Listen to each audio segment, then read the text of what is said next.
at webinar 5, and we will be doing myBIZ marketing today. And then I think the same month on the 29th, we'll be doing myBIZ financials part 1, which we'll be looking at costing and pricing. And then we'll move to myBIZ financial on webinar 7, which is we're gonna be dealing with record keeping and reporting. That will be the 20th of October. And then we're gonna move to webinar 8, myBIZ compliance, very important.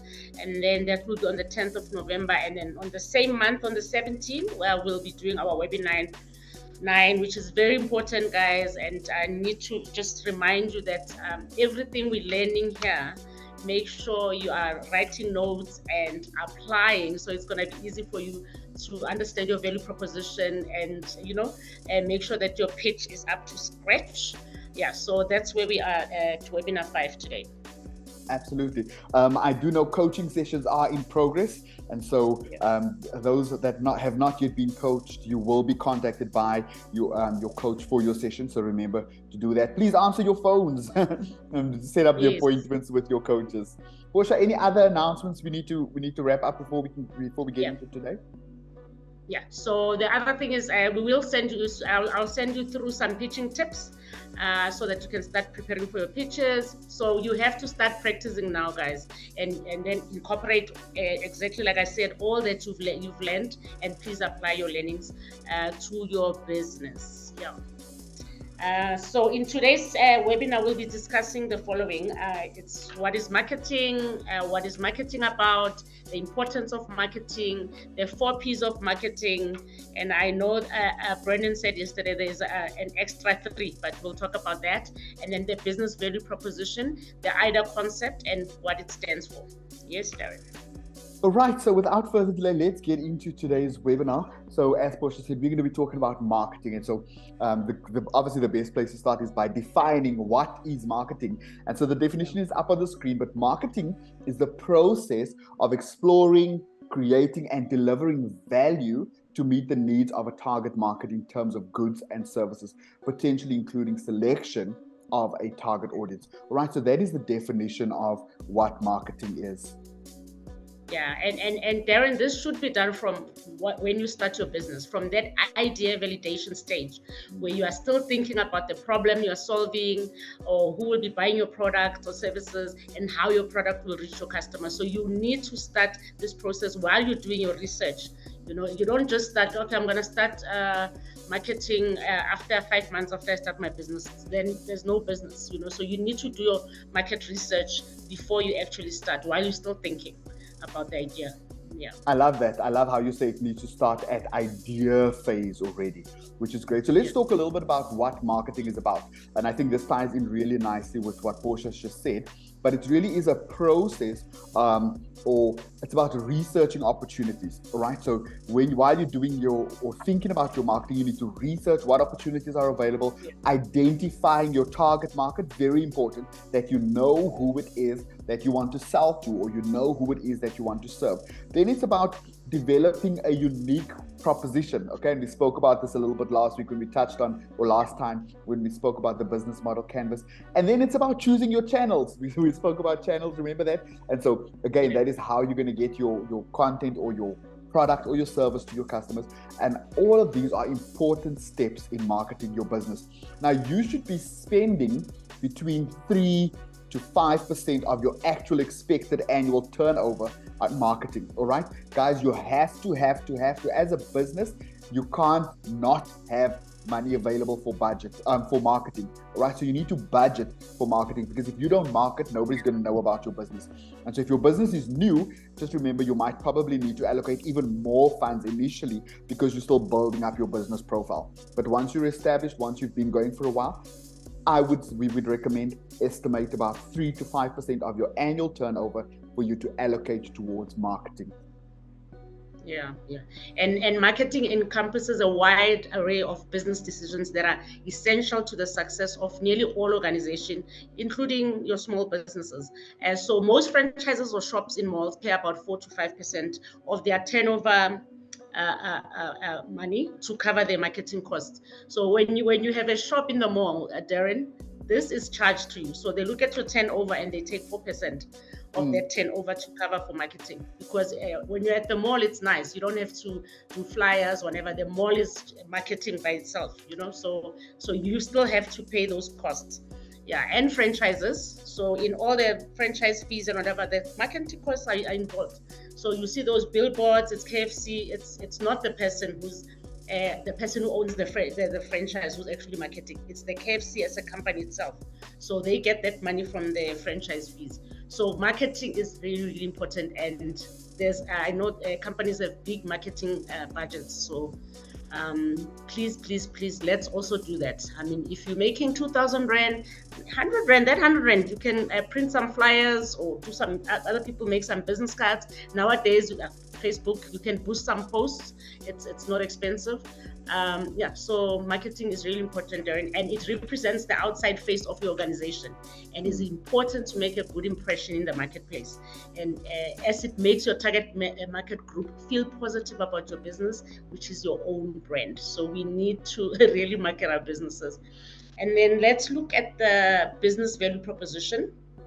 This one, I think we did speak about. Hey, Darren. We touched on it when we spoke about. Yeah, we touched a lot on it. Yes, when we were doing the BMC. This is really important. I think we stressed it also the last time. A value proposition refers to the unique combination of products and services or benefits that a business offers to its customers. It is essentially what sets a company apart from its competitors, and why customers would choose to buy from you or from your brand. All right. So most companies, they use like brand messaging and marketing alignment, but it's nice today because we can ask our experts that's coming today. But I wanted to just say inconsistent brands and messages fail to make a lasting impression, because it is difficult for customers to trust them or register what these brands represent.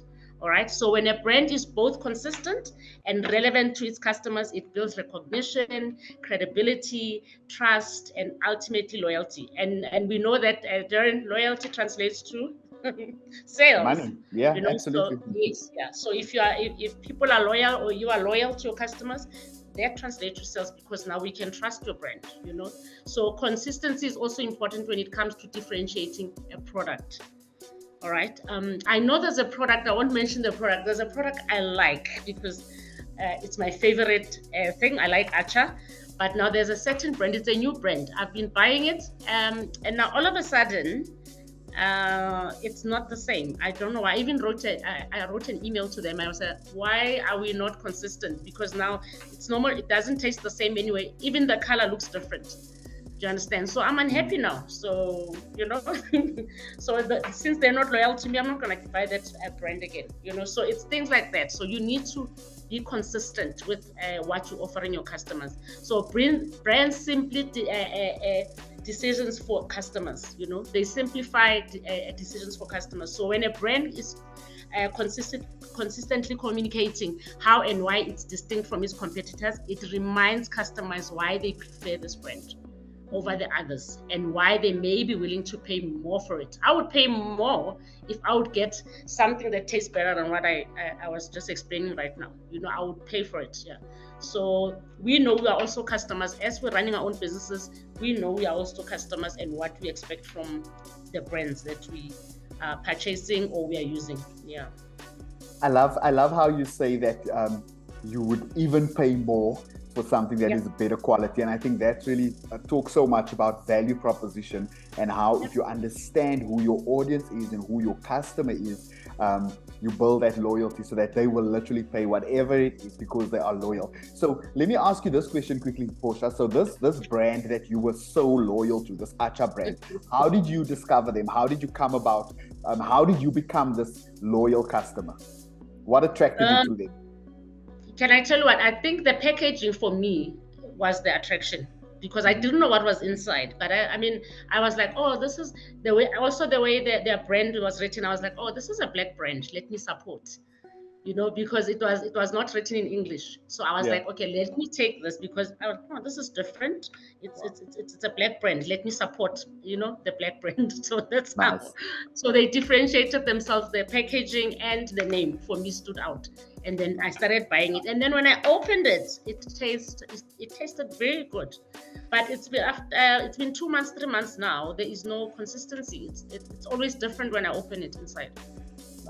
I like where we're going with this because we're going to talk about this quite a bit a little bit later on as we start diving deep into the businesses. Yeah. But let's quickly, that brings us to the next point, which is the marketing mix. And so the marketing mix, I want you to think of 4 P's, all right? So there are 4 P's of the marketing mix, and these are 4 key elements. They are product, price, place, and promotion. So those are the 4 P's of marketing. And as Portia said, for those of you that want to do the marketing mix 2.0, there's actually 3 more that you can go and Google. But on today's webinar, we're going to focus on these 4. And so these are used when marketing a product or a service. Typically, business consider the 4 P's when creating marketing plans, okay, or your strategy, so that you can effectively market to the target audience. So let's get into each and every one of them quickly. We'll start off with product. Portia, you take this one.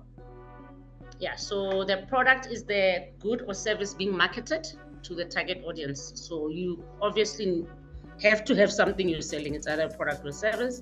So you need to understand what is your product and what does your product do. Does the product meet the unfilled need or provide a novel experience? All right. And who is your product's target audience? Because then your marketing strategy needs to be targeted at something. So you need to know who the target audience is. And then how is your product different from what others offer? Very important, because why me? Why do I choose you? So you need to understand what you're offering. And is it different from Portia's Acha? Absolutely.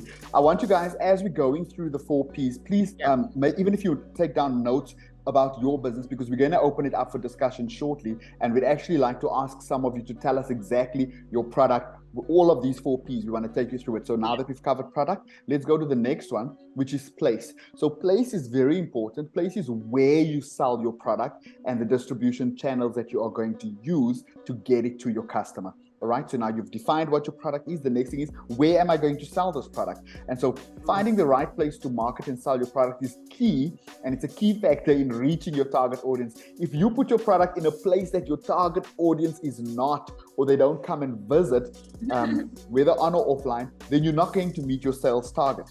All right, and so you need to start thinking, where will you sell your product? Where does your target audience shop? And what distribution channels are the best to make sure they know about you?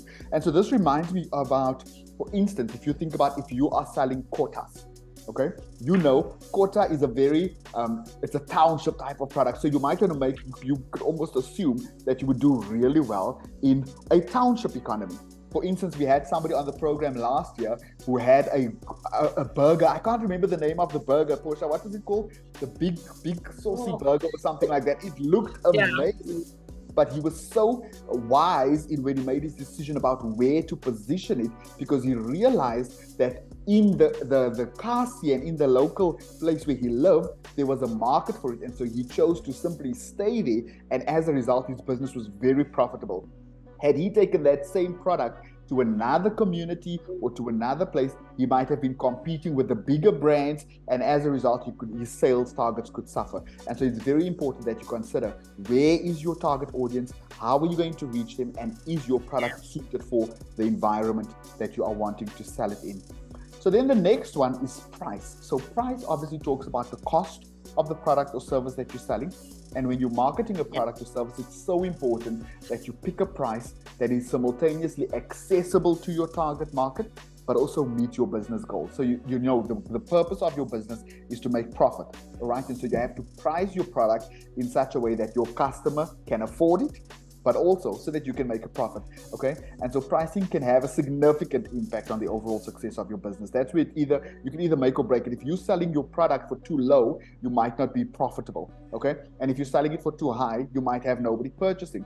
And so you need to start asking yourself questions like, what is the price range of your product's competitors? So look around at your competitors and decide whether you're going to price yourself lower or higher What is the price range of your target audience? So what are they paying for Acha at the moment? Okay. If you're going to now sell Acha, what are people used to paying? And then decide where you're going to come in.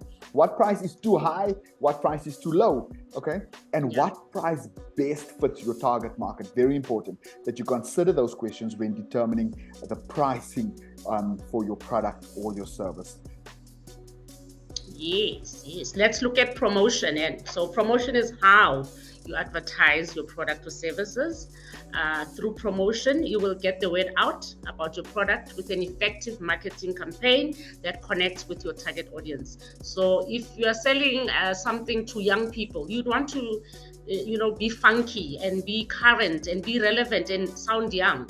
You can't be serious, otherwise your young crowd will get bored, so that's whatever your marketing, however you promoting your business should align with your target market. So what is the best time to reach your target audience? You need to understand that. Is it night? Is it day? Is my target available during that time? So you need, that timing is also very important. What marketing channels are most effective for your target market? You need to think about that. Don't do what other people are doing. Oh, I see people advertising on TV, I'm also going to advertise on TV. Think about your target audience. What do they watch, or what do they listen to, or where do they go? Like Darren was saying, what advertising approaches are most persuasive to your target market? Movies, young people go to movies. Maybe I can go to speak to Stekineko or New Metro to advertise before the movie starts, because I'm going to reach those young people. I can sell my milkshake at the movies, so think about stuff like that. Promotion is wide. You can do so much with it. All right. And then, like Darren was saying, that nowadays there's 7 Ps. I'm just going to touch a little bit so that you guys can go and do some research on your own, to see what's out there. So apparently now we've got people. So the people are the employees, your customers and stakeholders who interact with your business, and you need to create a positive environment for those people, and also ensure that your people sell your business. Remember that if you take care of your employees, they will sell your business. If you take care of your partners, they will sell your business. They'll tell people about your business. All right. So you should train your employees to be polite with your customers. So training is important, and you have to create that positive environment. All right. And then Darren, what is it? It was the 5th one. Now I'm going to the 6th one. The process is another P. So this one, it refers to procedures and steps involved in delivering a product or service to the customers. All right. And then they say the 7th P is the physical evidence, which refers to the look and feel. Remember, I spoke about packaging. You said to me, how did I find out about this product the first time I bought it? It's the look and feel, the packaging and the branding. And here you should ensure that the tangible aspect of your product aligns with the customer's perception of your brand. Do you hear that, Brandon? I like it. It's because Darren, you asked me this, and this is the physical evidence. Yeah. This is where you set your business apart from your competitors. So absolutely. That's why I bought the Acha, because it was different. All right. That's the packaging. I didn't know what was inside, but what was attracting me was the outside. So that's also important. Murado in the chat is saying, great example with the Acha, Portia. Great example. Okay. So I think let's pause here for a moment and actually open it up. And so I want maybe 1 or 2 people just to share with us. So let me see if I can quickly put up the 4 Ps again. There we go. So we've got the 4 Ps up on screen. Please raise your hand, and I'd like for maybe just two of you to share about your business. Talk us through the 4 Ps in your marketing of your business. So what is your product, your price, your promotion, and your place? I saw a hand come up. Whose hand was that? I'm Noma Vamgidi. I'm a fashion designer. I do both a product and also my services. Mm-hmm. I design clothing items, and then according to the customer's specification, and sell them. And then I do my own designs on the other side, whereby I upload them throughout my social medias for them to be available so that people can buy from them. And then I'm planning on having my online shop. Great. I like that. Pricing wise, it actually goes with according to the style that is on, and throughout those I'll communicate with their designs. They're actually bespoke designs, so I do the calculation cost with them and actually like adding up the labels and all the designs. Like the prices vary according to the style and design. And promotion wise, I use all my social. I use Facebook, Instagram, Twitter, and WhatsApp. Beautiful. Thank you, Noma. Thank- Appreciate it. Thanks for sharing. Percy, let's go to you. You can unmute yourself and give us your 4 Ps. Okay, good morning, everybody. Can anyone hear me? Yes, we can. Go ahead. Okay, yes. Yes, my name is Percy Mshapo. I'm in the area of Rustenburg, particularly Sun City around. And my product is, I'm in the business actually of tourism, and I'm particularly specializing with holiday packages. So the product that I am selling is holiday packages, since now we are in the open season. Sorry, not it's the peak season. So the promotions that I'm normally doing, I'm doing my promotions via social media platforms, face-to-face marketing, and word of mouth as well. Every time, when I say word of mouth, every time I would get new clients as a referral to those that I took to a certain trip or to a certain tour. And places where I sell them, I normally advertise them in Facebook and on my status on WhatsApp. I'm also doing it on Google My Business as a platform of my marketing as well, and LinkedIn, as referred to by my coach, my current coach that you guys gave me. Thank you so much for that. And Beautiful. yeah, and then the price, when it comes to pricing, I do it as a preference to the current clients that I went with.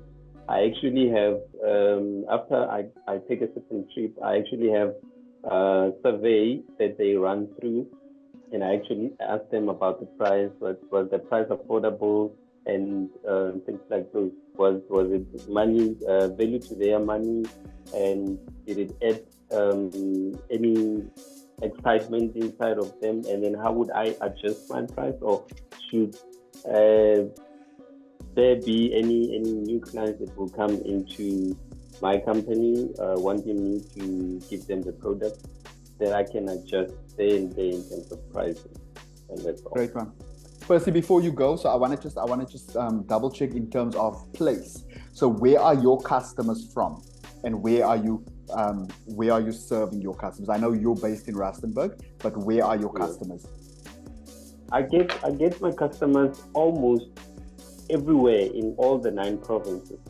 Like I said, with the referral, I would be taking somebody to a certain place that they would be from Johannesburg, or that they would be from Eastern Cape. Or when I went there, I also do marketing, like to any person or to certain people that I see there, maybe the lodges, and then I also drop my business card and the website that I am using as well, in terms of the getting business from them actually. Beautiful. Thanks, Percy. That was actually a great case study. So we can see from Percy's business, we now know what his product is. We know that his customers could come from everywhere. So as a result, his promotional channels need to be on social media at lodges all over, so that he can attract them and bring them to his market. Beautiful. I think Rachel's hand was next. Rachel, you can unmute yourself and give us your 4 Ps. Good morning, everyone. Good morning. Go ahead. Okay. In terms of products, I actually cater healthy lunch packs for school kids. So I'd say it's a lunch box that consists of everything. That is what my product is. So specifically, at first it was main for kids, but now it caters for everyone, because people in workplaces also get tired of preparing a lunch box. So I also do it for them, birthday parties, events like conferences and all. In terms of place, I'm currently based in Soweto, and this is where I actually sell my products. You know, this is where I work with parents. Some parents come and pick it from my home. Others, they don't have cars, So I actually go and deliver to them. And then when it comes to pricing, I feel like for my lunch pack, I am very reasonable because people always ask me for all of those things and you're charging 40 Rand per pack, because it would consist of a sandwich, a juice, a snack, a fruit and biscuit. So it's like 5 things in one, and yeah. So that's what, so I don't know what my pricing is. It too low or what? Because at the end of the day, with the economy, I try to also, be considerate for parents to be able to afford my services, because a month per child would be paying 800. So I will be dealing with the child I'll be like actually catering from Monday to Friday. And then in terms of promotion, as the year started, I tried to actually go to schools, especially for grade R's and grade 1s, because we all know parents do take them. They want to see their first day at kids. So I did promote face-to-face, going to schools, asking schools like principals when they're having parents meeting to invite me, and I would take two lunch packs to go showcase, for them to actually see the physical product. You understand? Because we all know that some people are very skeptical. You can never want to order something you do not see. You understand? So I did that. I also, advertised on Facebook, especially Facebook. I feel like Facebook is a big market, even though I wasn't good with it. Facebook, and I would actually advertise through the community, because I'm in Soweto, so every area has that Facebook page. I would also go under the Facebook page of transport drivers and asking them, listen, do you have kids that their parents always take time when it's time for you to collect the child? And the parents will be saying, no, I'm still busy with the lunchbox. I'm like, I want the child. So can you just, pass on my business idea to the parents so they get to see that I can actually help them? Because we all know parents don't have time. Some actually get home late, but due to load shedding, they cannot do the lunchbox before night, so they'll have to do it in the morning. And then I also use Twitter, Instagram. So yeah, with promotion, I think I'm doing well because I'm very consistent. Every day I make sure that I do advertise my business. You understand? So yeah, that's how it is. Thank you so much for sharing. That's amazing, and sounds like you are doing really great work as well. It's meaningful work. Guys, just because of the sake of time, we're not gonna we'll pause it there. We will open up again a little bit later when we get to the next part, and we'll give some of you an opportunity to share about your business then. But let's talk about the importance of marketing. And so when it comes to marketing, we have to remember that marketing consists of the strategies and the tactics that are used to identify, create, and maintain satisfying relationships with customers that result in value for both the customer and the business. And I think Rachel's example really speaks really nicely to that. You can see how it's about really offering convenience and serving and still having a great product, plus it's profitable. So marketing is crucial to your business as it helps to establish, promote, and maintain valuable relationships with your customers. So it enhances your brand image and it drives business growth. Okay, so that's the reason why it's so important. Yeah. Also, it was so interesting, while I was listening to everybody, Percy, Rachel, when I was listening to you guys, I just something sparked in me. Like I was just interested. Already, I wanted to just ask Percy, can you please write your number? I want to call you and ask about the deals that you have, like holiday deals that you have. So that's why I'm saying it's so important to talk about your business. People just get interested.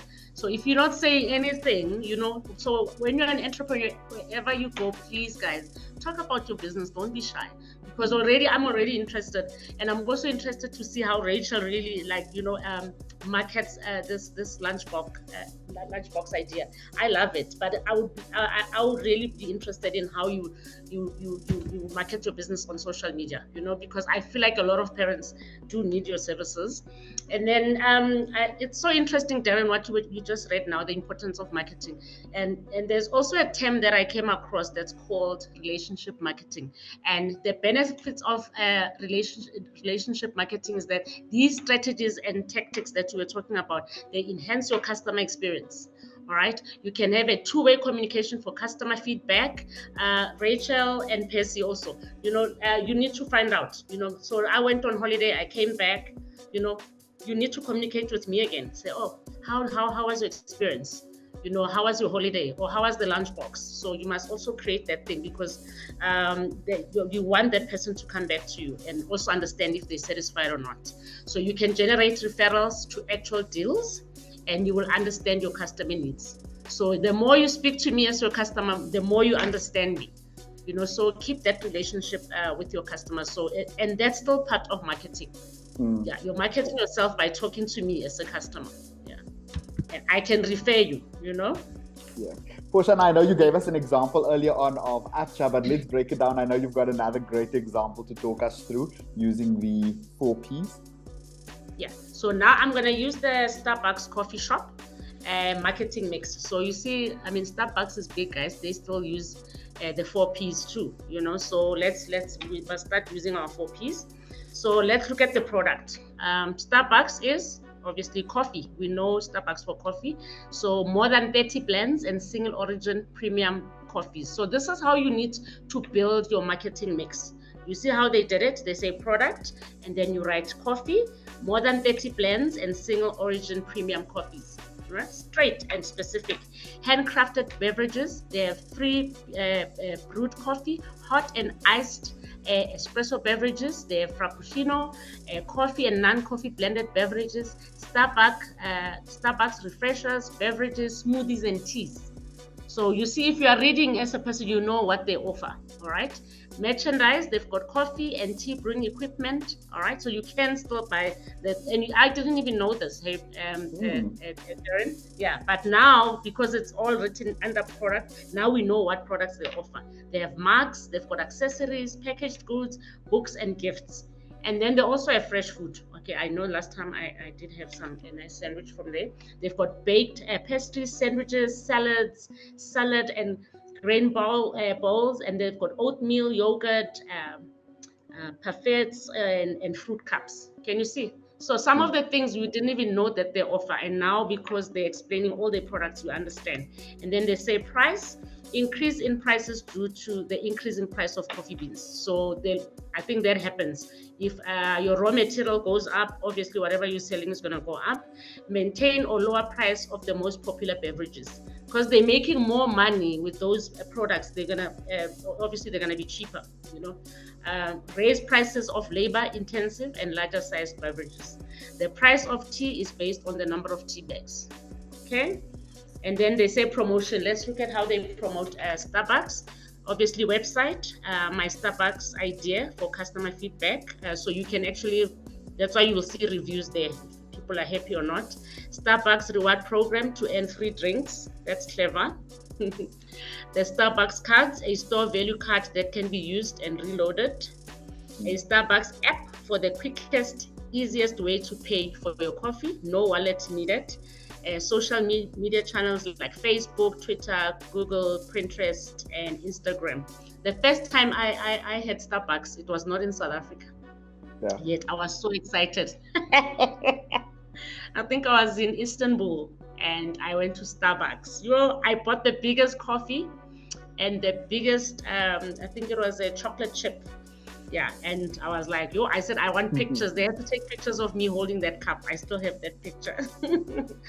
And then place, the coffee holding company incorporated, located in Staten Island, New York. So that's where the offices are, I guess, head office. Starbucks has more than 17,000 branches in 50 countries. Can't I? Yeah.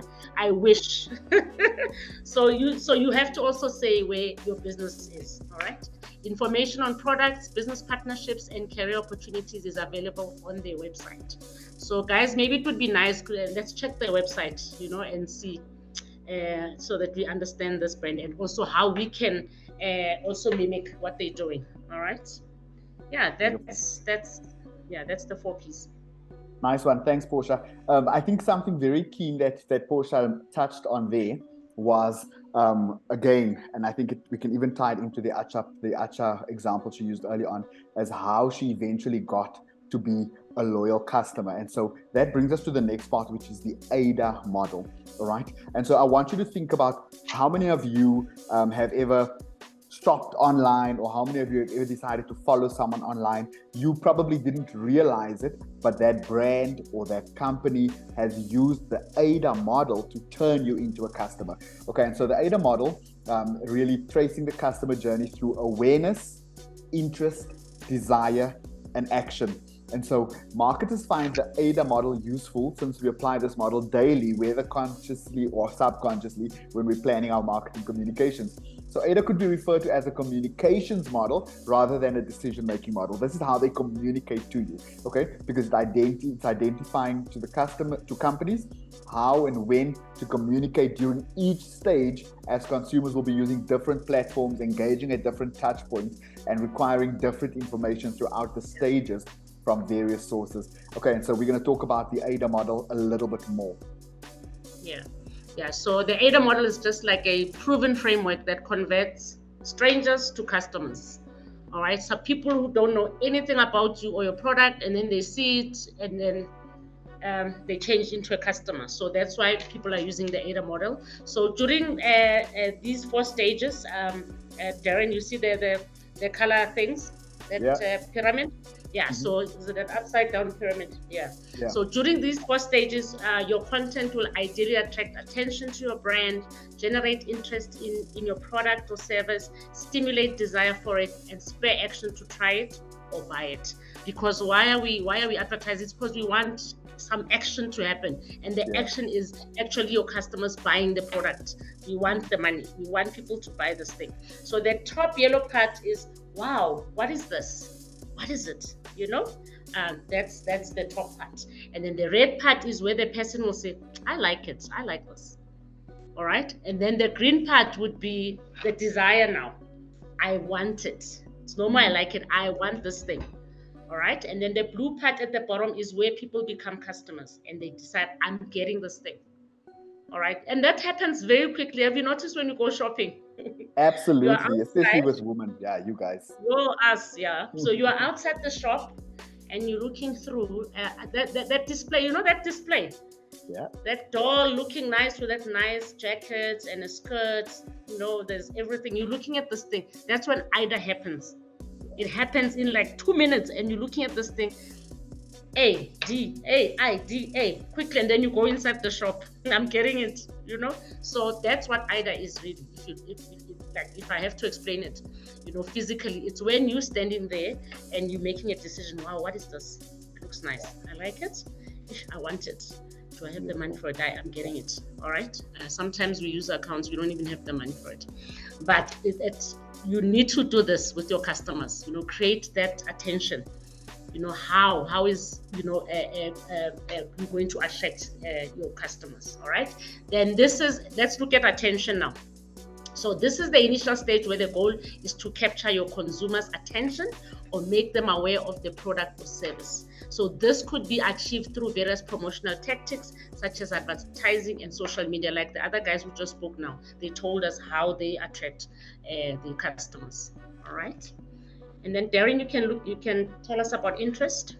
Sure. So the next one is interest. So obviously, as Portia said, awareness is where you say, wow, that's interesting. Who is this? Interest is now you start getting deeper. And so this is now the stage where you pique interest by demonstrating the product's features and benefits. So now you are starting to show them, okay, I've got your attention. Now let me show you how my product or my service can benefit you. And the aim here is to make the customer want to learn more about your product or your service. So this is often achieved through informative content, all right? This is where you now start saying, my lunchbox packs are healthy, it's nutritious. Okay, you're giving the benefits, you're giving the information. It contains a sandwich, a juice, a fruit, okay? That is now you're giving information about what your product and service is so that it can pique the interest of the person. And once the customer is aware of the product, they then are able to start the decision-making process, which brings us to desire.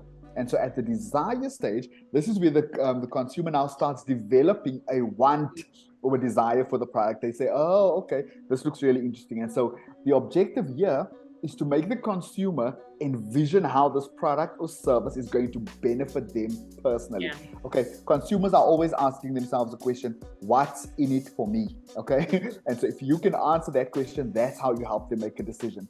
And so this can be stimulated by emotional storytelling, or showcasing positive user experiences, or showing the product's unique selling proposition. Okay, so again, if Rachel were to have one or two people with her on stage at the parents' meeting saying, oh, I started getting my lunch packs from Rachel last year and we saved so much time and so much money and my kids love the lunchbox packs, that helps her, that helps create that desire so that the next step can come in, which is action. Yeah. And this is where they now make, so this is the final step in the ADA model, and this involves persuading the customer to take the desired action. Okay, this is where you ask for the sale. And so this is where they purchase the product. It can also be signing up for a newsletter or downloading an ebook, depending on what your product or service is, or any other action valuable to the business. Okay, so this can be facilitated by making the purchasing process easy, offering incentives like discounts or free trials, or using compelling calls to action. So calls to action is getting somebody to make that move. Okay, so again, if we take Rachel's example, if she were to say, okay, because we're at parents meeting today, everybody that decides to sign up now, instead of 800 a month, we're going to have a special of 750 a month if you pay upfront for the year. And so you're incentivizing them to take action sooner. Yeah. Alrighty. That's clever. You just gave Rachel a tip.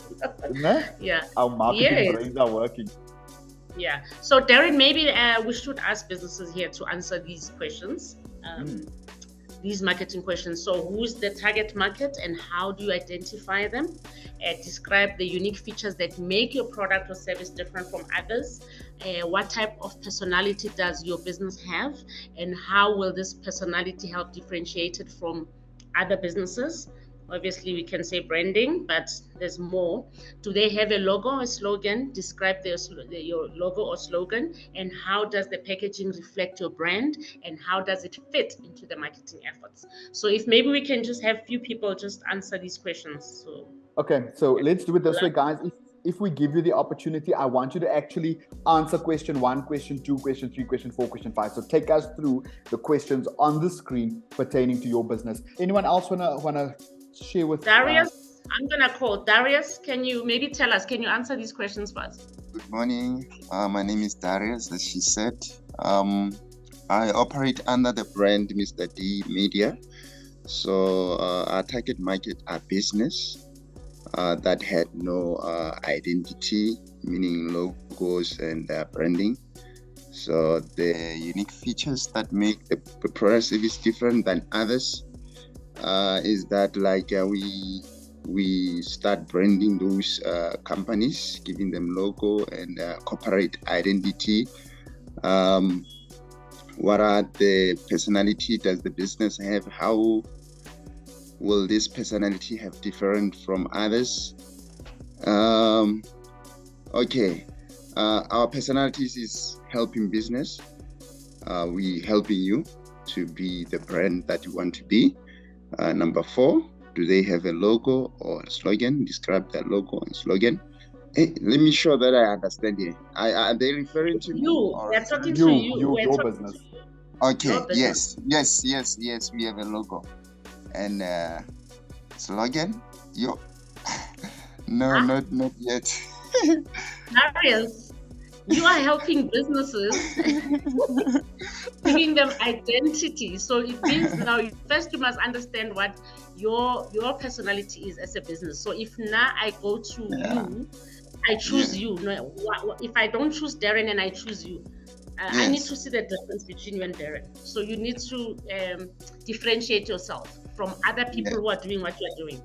All right. Okay. So I was waiting, when for the number 2, I was waiting to hear that maybe you are creative, you've got IT experience, or something like that. I was waiting for those unique features and I didn't get that. So your logo, you have a logo, definitely. Yes, I have a logo. And then how does your packaging reflect the brand? I know that maybe you don't have a package, but if I see maybe a sign, what will I get?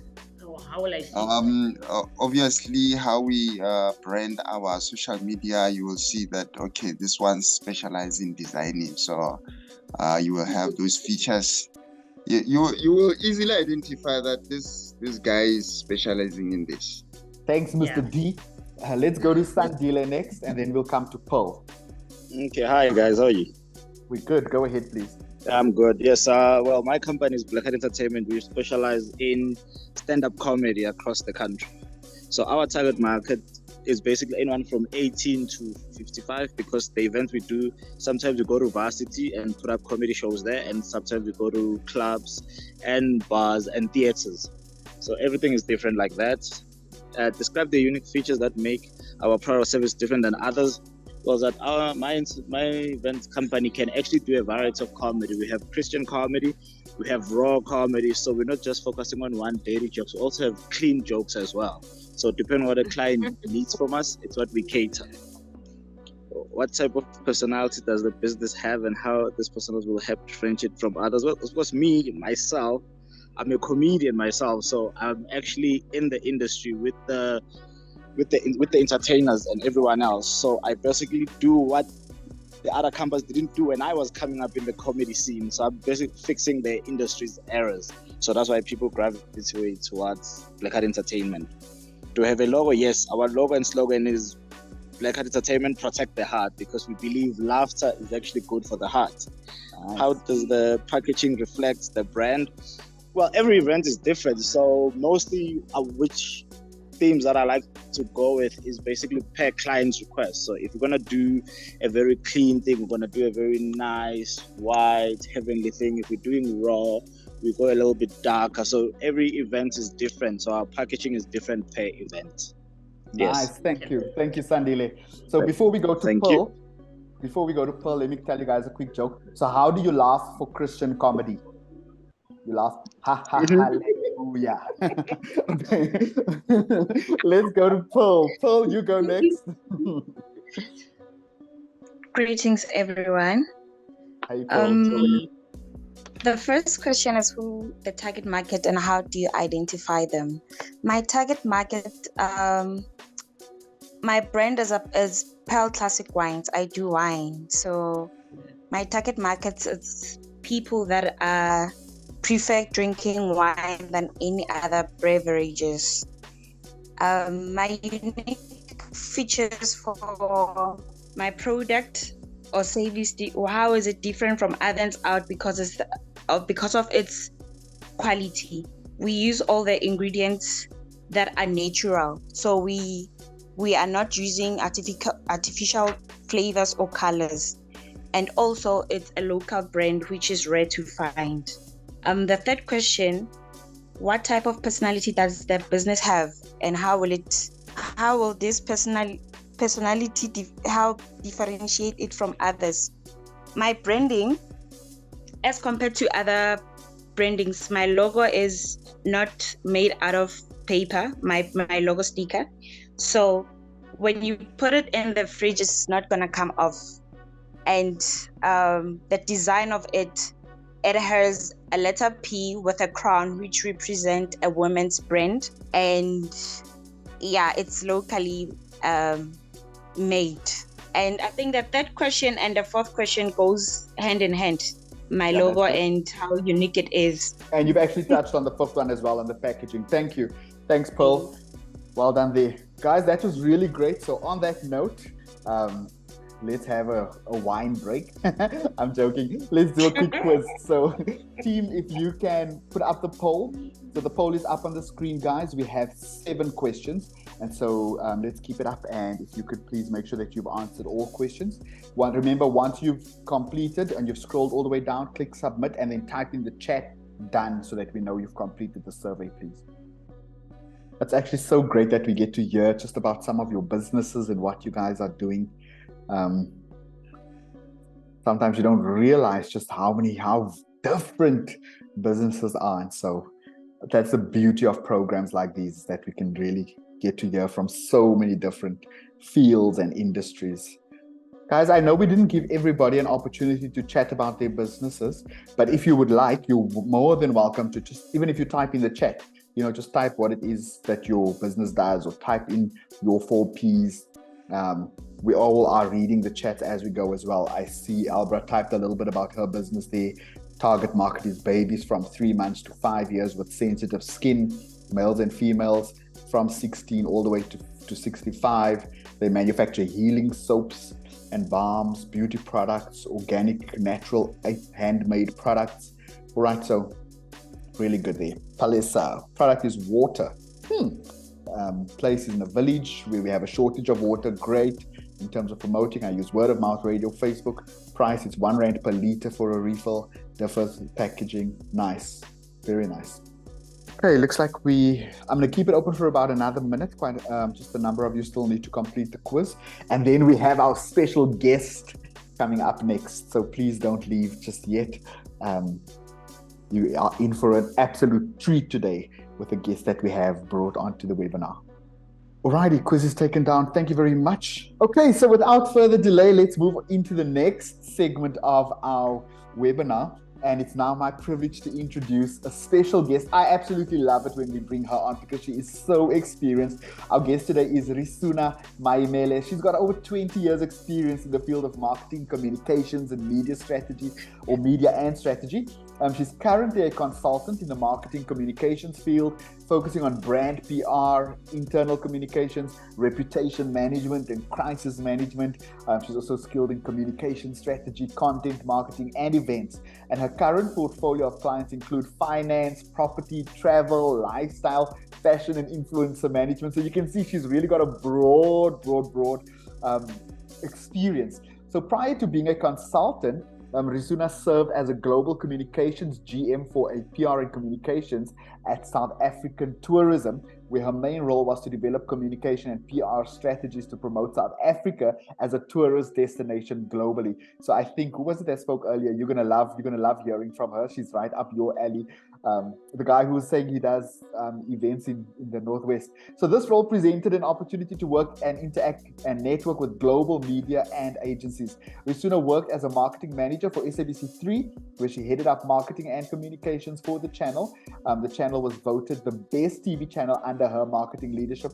She was part of the panel of judges for the top billing presenter search and was instrumental in developing talent for TV while at SABC3. Risuna also acted as the marketing manager for SABC TV Network, SABC 1, 2, and 3 before she left SABC. What an impressive Stevie. Risuna, good morning. Welcome to the webinar today.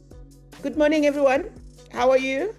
We are so glad to have you with us. Let me quickly ask you, did you decline my audition for the top billing presenter search once? Because I also tried to be a top billing presenter. Which year was it? I can't even remember. Was it the first one? Probably somewhere. Johannesburg. Okay.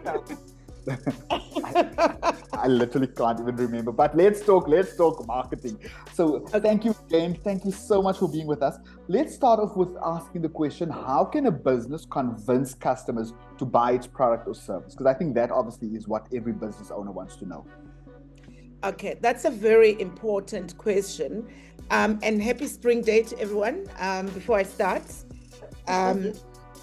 I just wanted to get a sense, even if it's a quick overview of the people in the room here in terms of what kind of products or services they have, because it will also help me to speak specifically and use tangible examples. Okay, great. Portia, maybe you can just give Risuna a quick breakdown of some of the business owners we have in the room. I know we've got people making soaps. We've got somebody that sells lunchbox packs. We've got financial services. We've got somebody in the tourism sector who sells holiday packages. We've got help me with some of the others, Portia. Farming. Yeah, we've got some agriculture. Yeah, farming. There's just a variety in retail. Some people are selling clothes, others are baking. Yeah, there's just a variety. Okay. But also very young. Yes. It's also a young crowd. It's a young crowd. Okay, great. And wine. There's someone who makes wine. It's a Friday. Can we get some wine, please? So to go back to your question, because for me, it's very important to understand the categories, right? Because like if you're saying, how can a business convince its customers to buy its product and services? So the first thing is about knowing your customer. That's the most important thing, because that's ultimately the person or the people who are going to buy your product. So you must know your customer. So in marketing, they term it demographics and psychographics. So demographics is, are they male, are they female? Psychographics is understanding their mindset. You know, what are their needs? What would make them buy? So for example, if you say you have a bakery, who are your customers? What are you actually selling? And how is that different to what the other bakeries have? And what are your audiences looking for? So for example, if I live in an area where there's no bakery, and people are looking for convenience. So that's already like understanding their circumstances and what their needs are. So, and also the second thing is about offer them the right products for their needs. Because if I don't have the right product, I mean, you know, you don't just buy things, you buy things that appeal to you. So offer them the right products and services, and is your product right? Like there's a saying that says good marketing can never sell a bad product. So you must also know, like, is your product up to scratch? You know? So if you're saying you're selling tourism, and then you market and we come to your place and we find that it's not up to scratch. You know, the place is not clean, the service staff is not hospitable. If you have a restaurant, we come to your restaurant, maybe the staff is rude, that kind of thing. So it's about also understanding what you're offering and make sure that your offer is great. And also the other thing that they term in marketing is called a unique selling proposition.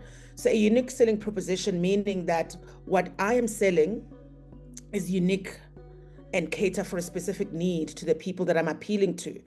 So if, for example, I'll give an example, when you get to the side of the robot, everyone is selling the same thing. It's very difficult to support everyone because they're selling the same thing. So also, when you say that you've got a tourism product, if everybody in the same area is selling the same thing, what is unique about your proposition that you're selling? So that's basically, in a nutshell, like how you can convince. So if you get those things right, you're on your way to creating an appeal with your target audience. I love that. I love how you said good marketing can't sell a bad product. That is so, I'm sure that's so empowering to the business owners on the webinar today. Tell us a little bit about how does a business create an effective marketing plan, Suna? So an effective marketing plan actually starts with some of the elements that I mentioned. So you must know who your target audience is. And then after knowing who your target audience is, you must also understand what does your product exist to do. So, and also once you understand what your product exists to do, then you're able to tap into what we call, because remember, sometimes you find there's the tangible and the intangible things when it comes to marketing. So for example, if you look at certain brands that are out there, they've been positioned in a way that you know what they stand for. So for example, if you see someone driving a BMW, it means something. It's not just a car, because it's been positioned over the years in terms of what it stands for and the status and everything that comes with it. So it's quite interesting. So that's where you also need to create a brand, because a brand is something that exists in people's minds. You kind of like plant it to them. So a brand like Volvo will say, we are all about safety. You know, it's probably not the safest car, but that's how they've positioned it. So I think also that's the thing as well, that it's not that just the tangible thing that you're selling. It's also about what do you plant in people's minds. So if you have a clothing shop, you know, why do people go and buy Guess and not buy Mr. Price, for example? You know, so you need to also understand that how you position it. So it goes back to the target audience to say, do you want your clothes to be high end, low end? Who are you talking to? If you say you're selling wine, how are you positioning your wine? Is it premium? Is it everyday wine? And some people as well, we know that when you think about pricing, so a pricing strategy is very important, because some people associate things that are pricey to be of high quality, and sometimes it's not necessarily the case. So the second element of creating a marketing plan is defining your target audience and knowing them very well. I cannot emphasize this more than I have, to say if the people don't buy into your product, they won't buy into it. And also you need to research and understand. So I always make an example of sometimes people just create a thing. Like if you think about this phenomenon that's out there now, if you go to most restaurants on Mondays, they are packed and people say it's Mukhodu Mondays. So whoever started in the restaurant and created that concept of Mukhodu Mondays, they had something, because now you find that every Monday, people are like, we're going out for Mukhodu Mondays. So you can see that it's also just a concept and understanding what people are looking for and what drives the target market. So, and also plan your marketing tactics, you know. And I know with a lot of people that are here, it's pretty much small businesses. You might not have a marketing budget, but then it's also very easy because there are various tactics that you can employ. For example, these days of social media, you know, social media is free, you know, you're able to do that. But also if you have you need to have a social media plan and understand which platform to use. For example, if you're a business, you know, is Facebook better? Is Instagram better? But then again, it depends on what you are selling. So I would imagine that if you are in tourism, Instagram would be a great platform because it's all about visuals. You know, people need to know, it's about experience, right? So also word of mouth is a very important thing as well. Never underestimate the word of mouth, you know, just telling people around the community and getting the word out there, and kind of like having brand ambassadors as such, people around you to try and advocate for your brand. And also you need to develop your timeline and budget. So budgets can be big or small, but you also need to understand the timelines of what you are dealing with. Nice one. There's a word that you keep using, and I think we often hear so many marketers use this word, position. You said earlier on BMW was positioned that way. You asked, we need to think about our positioning. What does that mean when you talk about positioning? So positioning is, so like we're saying, there's like you have a product, right, that you're selling, or a service that you're selling. So, but then you need to go a step further and say, how do I place it in the minds of the consumers? So when people think about my brands, what do I want them to think of? Like another example, I know the women in the group will probably relate. Like for example, L'Oreal will say, we're not selling lipstick, we're selling beauty, we're selling confidence. So it's that kind of thing that if you say you have a bakery, you're not selling, you're not just selling bread, because you can find bread everywhere. What are you selling? Are you saying that you want to get people's stomachs full? Are you saying, so you need to find the thing that actually defines your product, because bread is bread, but what makes it different is how you want to place it. So it's like McDonald's versus Burger King, you know, a burger is a burger, but how they've gone and kind of like classified it and placed it in the minds of consumers. So that's exactly what it is. It's just, for example, if you get into a room, there's someone who has a Nokia and someone who has an Apple iPhone, immediately you associate certain things with them. It's because those brands have spent time to position themselves in the minds of consumers, and never underestimate how that actually makes a difference, you know? I like that. It's about how you position it in the minds of your consumer. Now, you touched on an effective marketing plan a moment ago. Is a marketing plan and a marketing strategy the same thing, or is it different? Maybe you can tell us if it is different, what is the difference between a marketing plan and a marketing strategy? Okay, so before I get into that, so another word that I'd like to throw to the group is what is called a value proposition. So what you need to go back and do when you sit down and say, this is what I'm selling, what is the value proposition? So the value proposition would be that statement that explains what benefit you provide for who and how do you do it uniquely. So I'd like you to go back and say, what is the value proposition? And also think about, some people talk about an elevator pitch. So if I had to bump into you now in a lift and I say, what are you selling? You should be able to tell me in 10 seconds. So you need to go back and think about that to say, what do you say in 10 seconds? What makes a difference? So that's what, when you talk about a marketing plan versus a marketing strategy, that's what you need to know as well. So in a perfect world, the strategy always comes before a plan. So a strategy is a roadmap. It's kind of like, what do we want to do? Where do we want to go? So think about taking a trip. If you want to go to Durban, you don't just get to Durban, you plan, how am I getting there? Who am I going with? What is the mode of transport? So the marketing strategy, it shapes the details of the plan.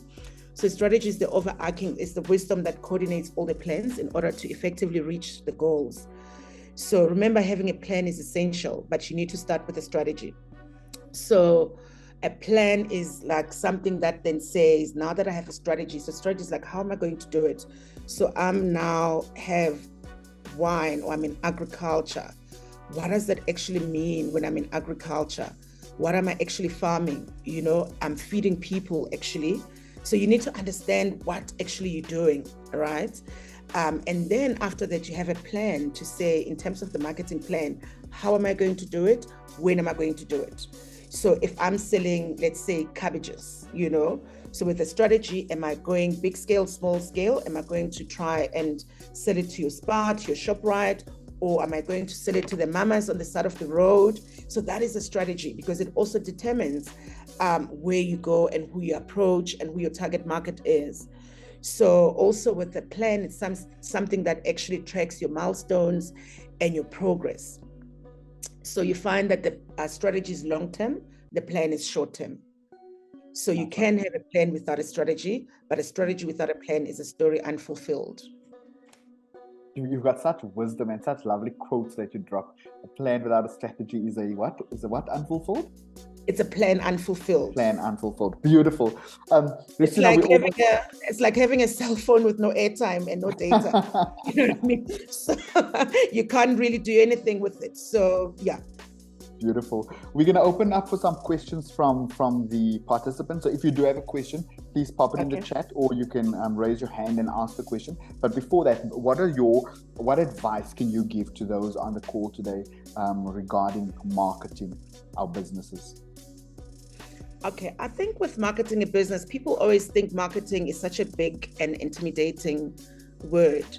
So whether you're selling my keep on the side of the road, or you're selling a tourism product, or you're farming, or you're selling wine, essentially it's about telling a story.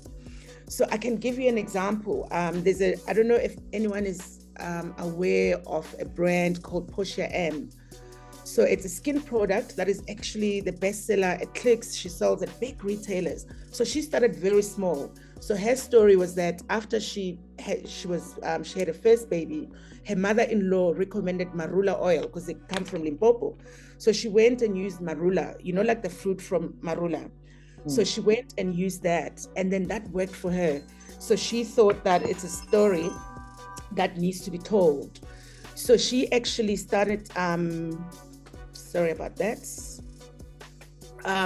So she actually started very small, like people in the neighborhood would say, wow, you don't look like you've just had a baby, you don't have cellulite. And then she was like, oh, use this thing. And she started bottling it in her home. And then it became a phenomenon, So, and then now, like when you look at how she's selling it, it says it's about how it makes you feel.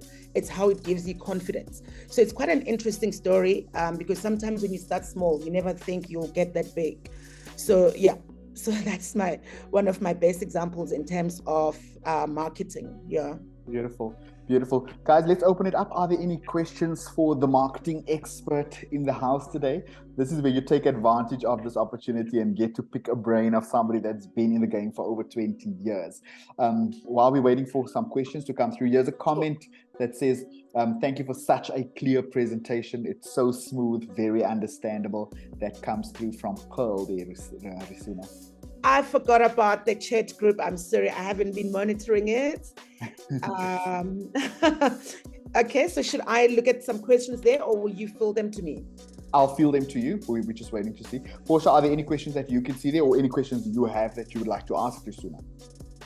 Okay, sorry, I see you say don't forget wine. Was that to me or to Portia? No, that's earlier on. Okay. When you were asking what businesses, what are the various businesses that people are running. So we were just people were just typing the comments in the chat.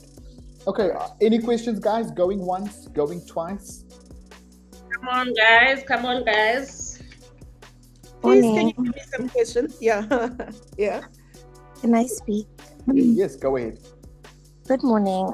You're speaking to Rachel. I would like to ask, when it comes to marketing, right? Every time I put my business into the social media platforms, because currently, I heard you using Push CRM, that you need to start small and you need to always start where you are, right? So currently I am in Soweto. So every time I post my business, I'll be seeing people from Sandton, Midrand, especially Pretoria, saying, we need your services this side. When are you coming? And another thing about my business, it's a year old, started last year in February. I've been moving already within Soweto. So I want to overcome about that, because I was actually attacked by someone on Twitter saying that you never say no to clients.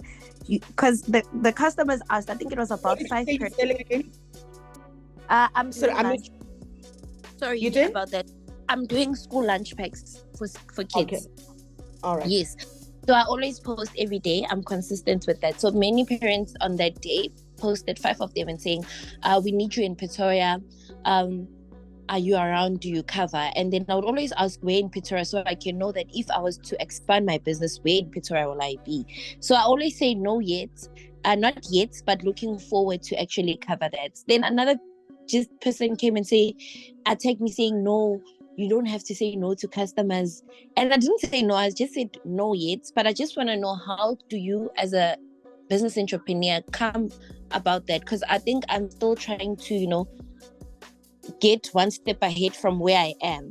I still want to master where I am in Soweto before I can go and open around in other cities or... Okay, so can I ask you a question? What is your value proposition for the service that you are offering? What would you say is unique about the business that you're doing at the moment? Maybe I can just answer it, because she did touch on it a little bit earlier on. But Rachel's business, basically, her value proposition, as she explained it earlier on, is convenience. So the fact that she's selling convenience to parents, so they don't have to pack lunches for the children. She's also selling great value, because her lunch pack has a sandwich, a juice, a fruit, plus a snack, and it's at 40 Rand per pack. Okay, so that's her value proposition. It's delivered to the school, and so it's taken care of, and parents pay 1 monthly fee, and the kids' lunch boxes are taken care of for their whole month. Okay. All right. So the reason I was asking that, I guess, is for everyone's benefit as well. So when you market a product, you need clarity in terms of marketing a product. So you need to say that we are available in Soweto. So you need to say that the area, because distribution, I didn't touch on that as well, is a very important aspect of how you market a product, right? So people need to know where to find it, so that you can also manage expectations. Beautiful. I was going to say that maybe she needs to be specific about the area, so that there's no complaints coming, or even people asking about the product when they're in Pretoria. Yes. So she needs to, like, the clarity in offering that we're talking about. So people need to know, I'm providing this service in these areas. Sorry, can I jump on that? I actually do specify based in Soweto, so I even put the location. It's just, I'm coming across a lot of parents saying, when are you coming that side? And I just wanted to know how to answer to them, because I always say not yet, not saying no, I'm not covering it. But if you get like a certain individual saying you never say no to your clients, how do you overcome that? Because it's not like I can get from Soweto to Pretoria. I still need to allow myself to get to the next stage, then I can master another city. So here's a word that I'll throw at you. So especially like even with big businesses, some of them have failed. Some of them, like, when you think you're doing well and you expand too quickly. So sometimes expansion is a strategy as well. You need to know when to expand. So where you are now, you need to market your services and be clear to who you're offering. And once you're successful with the market that you're servicing, then you can look at an expansion strategy. So for now, you need to tell them this is a service that is provided in Soweto. We are looking at expanding in the future, but right now, this is where we are. So I think what Risuna is saying to you is, Rachel, is you're on the right track. So your responses are actually correct when you're saying, not yet, coming soon. Stay posted, watch this space, and just continue focusing on your target audience that you are clearly indicating you serve. Let's go to Potejo, just because I don't want us to run out of time. Potejo, you can unmute yourself and ask your question to Risuna. Hi, how are you? Hi, Butleho. Yes, my question is more related to operations. Say I design graphics and signs, but I lack the machinery to print them. So what advice would you give me? Should I outsource or start renting an industrial printer? So what services are you offering? How are you marketing yourself? So you're a graphic designer? Yes. Okay. It's Yeah. part pardon me for that. It's part of my services, not just graphic design, but marketing and sign printing is also in there. So I kind of get confused when it comes to printing, the actual printing, because I cannot buy the actual industrial printer. Well, not yet. So Yeah. the advice I'm seeking is it better to outsource or to actually rent an industrial printer? So I would say that I'll answer it firstly from a marketing and then from an operation perspective, that you can't market something that you can't offer, right? So I think that's the first thing first, to say what we said, it starts with a product and a service. So you don't have that service currently and you're offering it. So I think it's over-promising, because sometimes you find brands that over-promise and then they don't deliver. So right now you're bordering on that. So another thing from an operational perspective would be then to find a joint venture with another company that does the printing. So you can then go to them and say, I've got these clients in graphic design, however, I don't have the machinery. Can I partner with you in such a way that I can refer them to you? So when I get a client that wants to print, I bring them to you and then you give me a small percentage.